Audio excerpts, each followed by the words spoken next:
Number 15, time ticks away. A recent survey showed that the average telemarketer wastes 6 minutes an hour. That's probably the understatement of the year. You're right. 6 minutes an hour doesn't sound like a whole lot. But let's take that out to the other extreme for a second. 6 minutes an hour, let's say, based on 8 hours a day is how many minutes? 48, all right? Times 5 days a week is roughly how many hours? 240 minutes, all right, divided by 60 minutes in an hour is how many hours? 4 hours. 4 hours a week. Times, let's say, 50 weeks is how many? 200 what? Hours? Divide that by 40 hours in a week. How many weeks is that? Glad none of you sell anything with any numbers in it. What does that divide out to? 5 weeks a year, folks. How many of you would like to have 5 extra weeks a year where you could put money in your pocket or take a long, well-deserved vacation? You just found it. Only with 6 minutes an hour. 5 weeks a year. In this follow-up, we're going to talk a little more about time and why it's so critically important. In fact, one of the most important tools that we can ever invest in our career is a stopwatch, just like old Blue's using.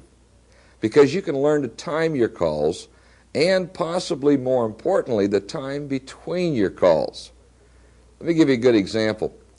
One of my first couple weeks on the phone, I made a sale, and I'm like everybody else. I've got an ego as wide as an elephant. So I wanted to make sure everybody on my floor knew that I'd made a sale, if not everyone in the building. I probably stopped by every desk on the way back to the office to turn in my order to the secretary. And when I came back into my work area, I happened to notice that my stopwatch was still running, and there'd been 27 minutes between the time I wrote the order and hung up the phone and the time I got back to my desk. Now, we've all heard that it's so very important to get back on the phone as soon as we make a sale so that we can share that mental high, that adrenaline flow with another prospect or another customer rather than share it with a fellow telemarketer. But again, there were 27 minutes between calls. Now, I got thinking, that doesn't make me any money.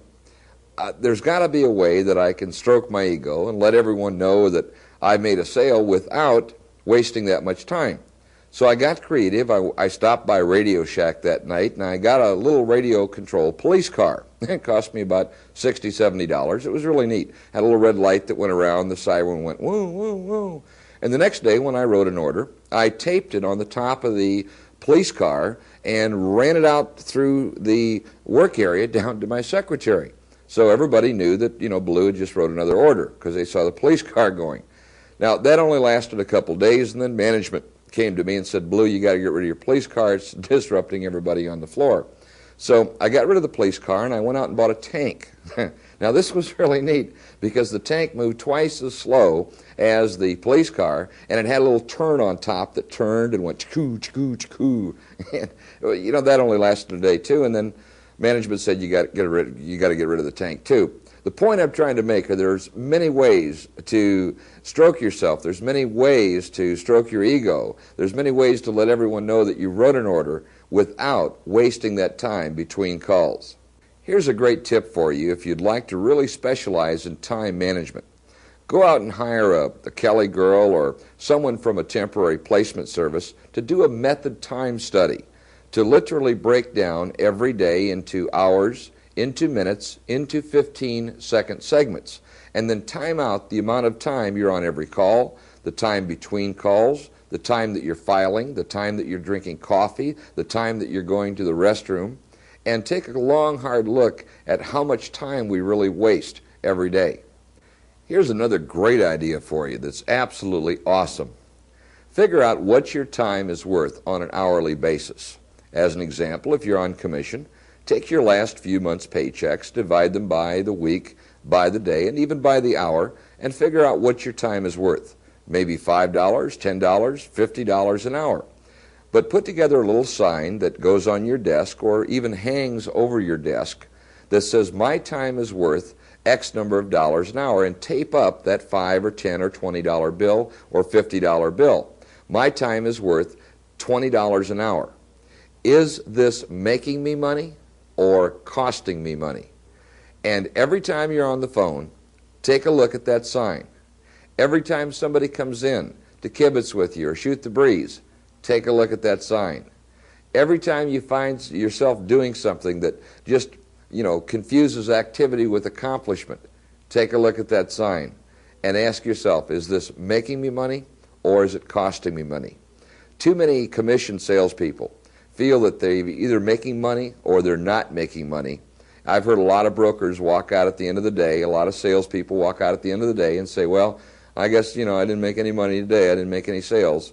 Well, it's not a matter of making money or not making money in this industry. You either make money or it costs you money to come in and go through the motions each day. Here's an assignment for you. Start to tape your calls, whether they be prospecting calls or qualifying calls or setting appointments or follow-up sales calls or possibly customer calls, inbound customer service calls, whatever they are. Start to time your calls. And then each week, try to cut even a few seconds off of each call to make your time more valuable, to become a time management expert, if you will. Now again, as with anything new, this won't feel comfortable until we make it a habit. Be willing to improvise, innovate, and initiate this idea to help you reach more of your full potential. Money, money, money, money.